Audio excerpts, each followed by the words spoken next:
ध्यान का महत्व हमारे जीवन में बहुत अधिक है। महात्मा बुद्ध की एक प्रेरक घटना से जुड़ी एक कहानी हमें यह समझाती है कि कैसे सही समय, फोकस और समर्पण से जीवन को सफलता की ऊंचाइयों तक ले जाया जा सकता है। हमेशा अपने लक्ष्य पर केंद्रित रहें। एक समय की बात है, महात्मा बुद्ध अपने शिष्यों के साथ उपदेश देने के लिए दूसरे नगर में जा रहे थे। काफी दूर जाने के बाद सभी शिष्य थक गए और उन्होंने फिर महात्मा जी से कहा, गुरुजी, यदि आपकी अनुमति हो तो कहीं रुक कर कुछ देर आराम कर ले। वत्स, हम कोई उपयुक्त स्थान ढूंढेंगे और वहीं विश्राम करेंगे। महात्माओं ने कहा। कुछ देर चलने पर उन्हें खेत दिखाई दिया। खेत में एक छोटा सा लड़का और एक बूढ़ा आदमी जुताई कर रहे थे। हे सज्जन, क्या हम यहाँ कुछ देर आराम कर सकते हैं? महात्मा ने बूढ़े व्यक्ति से पूछा। उस बूढ़े ने महात्मा को पहचान लिया और हाथ जोड़कर उनका अभिवादन किया और कहा, अरे महात्मा जी, यह हमारा सौभाग्य है कि आप हमारे खेत पर आए हैं। तुम वही उस पेड़ के नीचे आराम करो, मैं जलपान करने की व्यवस्था कर दूंगा। तो महात्मा जी ने कहा, हे सज्जन, आप अपना काम पूरा करें, हमें कुछ नहीं चाहिए। फिर भी बूढ़ा आदमी नहीं माना और कुछ फल तोड़कर पानी देकर बूढ़ा अपने काम में लग गया। फिर सभी शिष्यों और महात्मा जी ने फल और पानी लिया और सभी वहां आराम करने लगे।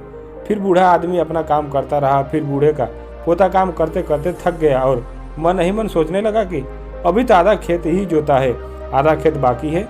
अब मैं थोड़ा आराम करूंगा और फिर आधा खेत जोतूंगा। ऐसा सोचकर वह पेड़ के नीचे जाकर आराम करने लगा।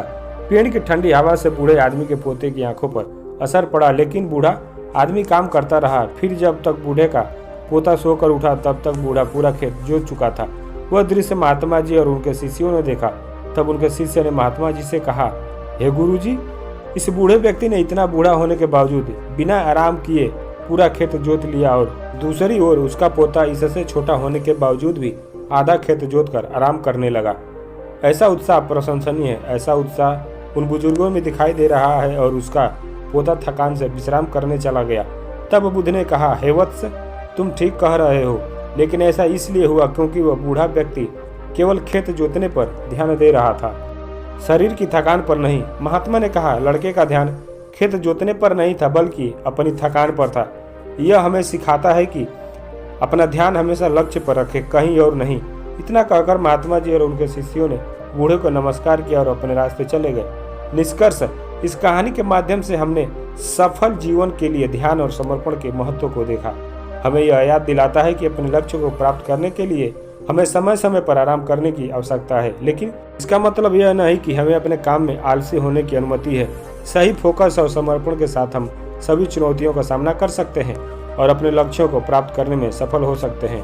दोस्तों, आज की यह कहानी आपको कैसी लगी और आप इस कहानी से और क्या सीख सकते हैं, कृपया यह भी हमें कमेंट करके बताएं। और साथ ही अगर आपको यह कहानी पसंद आई और यह आपके लिए कारगर साबित हुई है तो इसे अपने दोस्तों के साथ शेयर जरूर करें।